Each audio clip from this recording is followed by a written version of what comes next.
In this video, we will learn about what is a solid angle. So first of all, for a simple definition of solid angle is that it's a 3D angle, you could say. Okay, it's a 3D angle. Now, how would you define a 3D angle? So to define a 3D angle, you need a cone. For example, in this diagram, you can see there's a cone over here, right? The cone is part of this sphere, correct? And the cone is situated at the center of the sphere, correct? So this is creating a solid angle. One more example over here is that of a pyramid, right? Here you can see we have a pyramid, okay, which is again situated at the center of the sphere, and this pyramid is again creating a solid angle. But how exactly and where is this solid angle? To understand that, first you need to understand the 2D angle. Okay, so let's first go back to the 2D angle and try to understand some basic parameters about that. So in case of 2D angle, what do we have?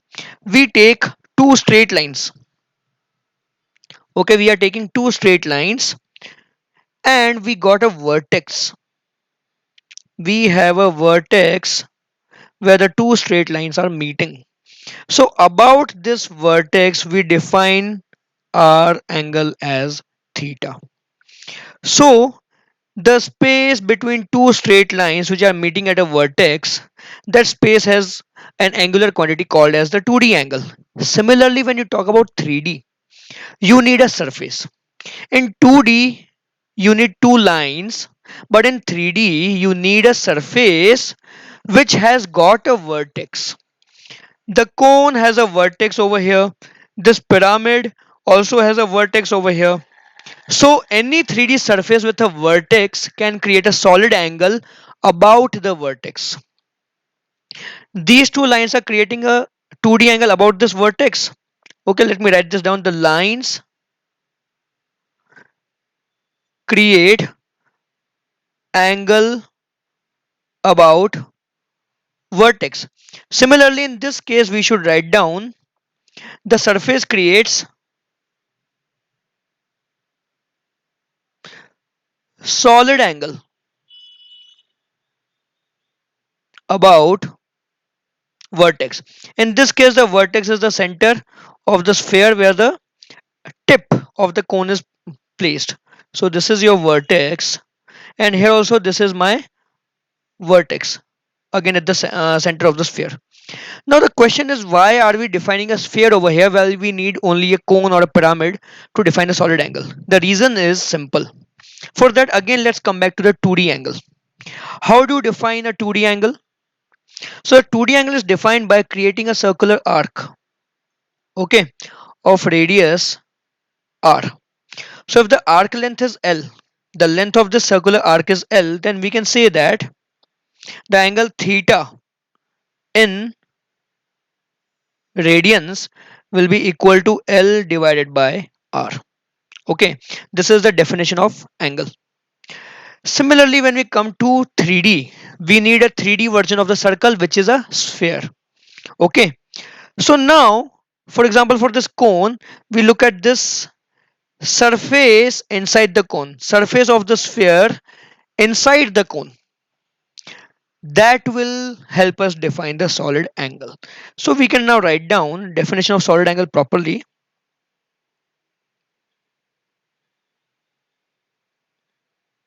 So solid angle is generally denoted by omega, actually capital Omega, by this symbol generally.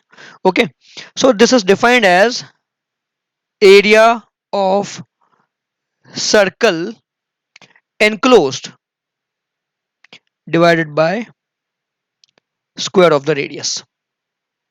So for example, this cone is enclosing this much area of the circle, so we find this area and divide by r square to get the solid angle. Similarly, if you look at this pyramid, this is the part of your sphere. Now this is a rectangular cross section, but still this is part of the sphere. So if we can find the area of this part of the sphere enclosed by the pyramid and we divide it by the radius of the square, then we can get the solid angle of this pyramid. Okay, so for now we will just derive the formula for solid angle of a cone. Okay, we will derive the formula for solid angle of a cone.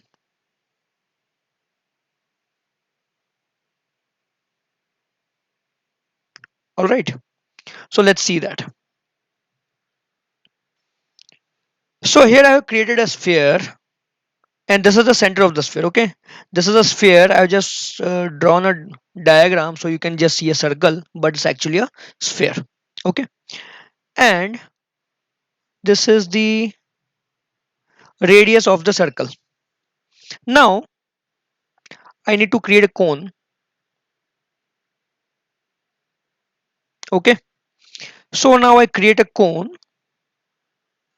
So here I have created a cone. Okay, and this cone is enclosing a cap like shape of the sphere over here. This is the spherical surface enclosed by the cone. Okay, now let's say that the cone is making angle half angle theta.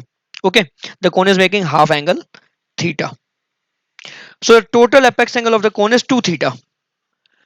Now I take a element of the surface that we have just created.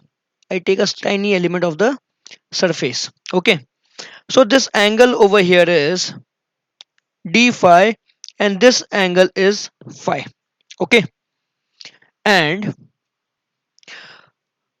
here I will create a ring from the surface. Okay, I have created this ring from the surface. Fine. Now I need to find the area of this ring. How would I do that? So for that I need the radius and thickness of the ring. So thickness is very easy. This is the radius of the sphere.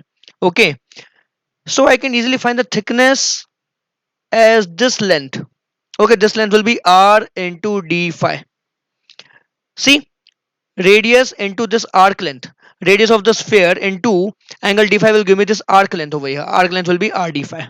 All right, and from here I drop a perpendicular. So this will give me the radius of the ring, and this radius will be how much? The radius of the ring will be r sine phi. Why?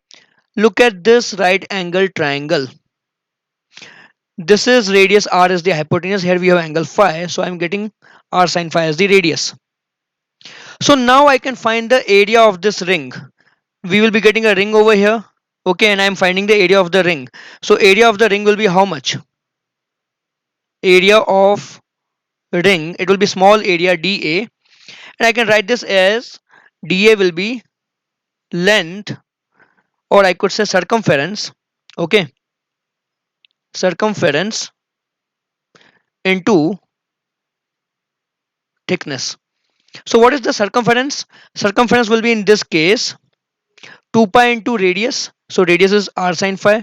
So I'm getting 2 pi r into r, sorry, 2 pi r sine phi. This is the circumference multiplied by what is the thickness? Thickness is r d phi. Correct. So dA will be 2 pi r square sine phi d phi. Now I need to find the area of this entire cap of the sphere.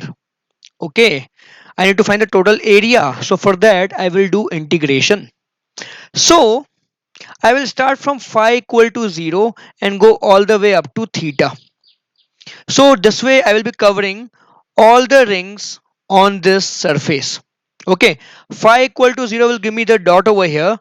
As I increase the angle, my rings will keep on increasing in radius, and one by one I'll be covering all the rings. So the upper area and the lower area both will get covered because it's a ring passing through upper and lower sections, both of them. These are your rings, correct?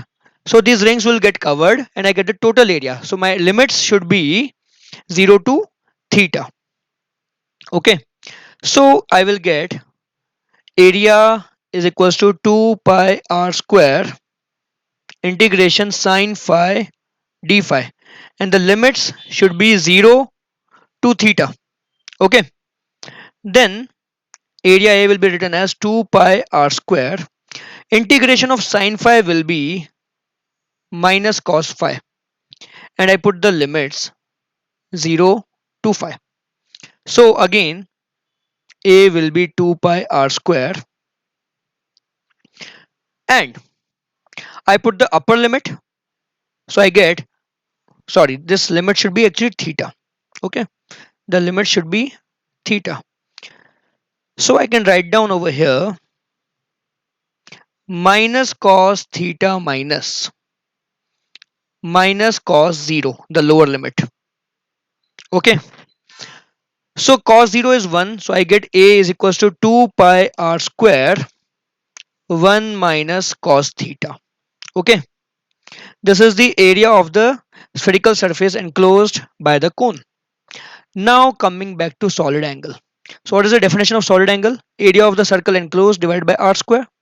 So for this surface we have calculated the area.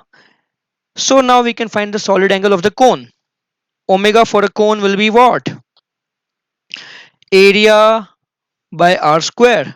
So this will be equal to 2 pi 1 minus cos theta. This is the formula for solid angle of a cone. And the unit of solid angle is steradians. In short, it is written as SR. Okay. Now coming to the maximum solid angle possible. See, in 2D, what do we have? In 2D, the maximum angle possible is 360 degree. After that, it's just the repetition of the same angles. Okay. Beyond 360 degree is just the repetition. Similarly, for 3D, we will get a full solid angle if we cover the entire sphere.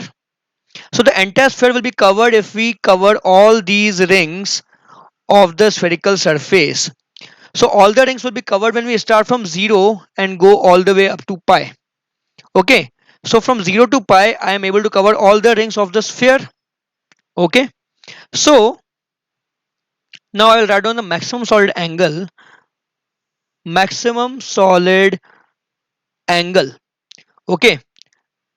When theta is equal to pi. So cos pi will be minus 1. So max will be 2 pi into 1 minus cos pi. Since cos pi is minus 1, so 1 minus minus 1, we get 1 plus 1, 2. So the maximum solid angle will be 4 pi. Now there's one more fact regarding solid angle. But for that again we need to come back to the 2D angle. So 2D angle, let's draw them again. So here I have drawn two lines. This angle is theta. Now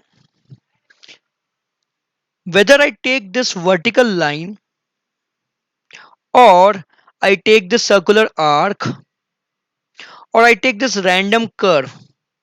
Okay, this is the starting and this is the end point of this curve, starting and end point of this arc, starting and end point of this line. So all of these are making the same 2D angle at the vertex. Although we define the angle in terms of the circular arc, but we can define the angle for any other shape of the line. We just need to connect the endpoints to a given vertex and we get the angle subtended by the arc or the line at the vertex. So angle subtended by all these curves is same at the vertex, correct? As long as their endpoints lie on these two lines, they will subtend the same angle. Same concept is applicable for our 3D, that is solid angle. So for 3D, first of all I create a cone. Okay, let me create a cone.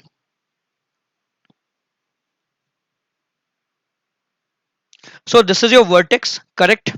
Now, although we defined the solid angle but with the help of a spherical surface, but that doesn't mean that we need to be limited by a spherical surface.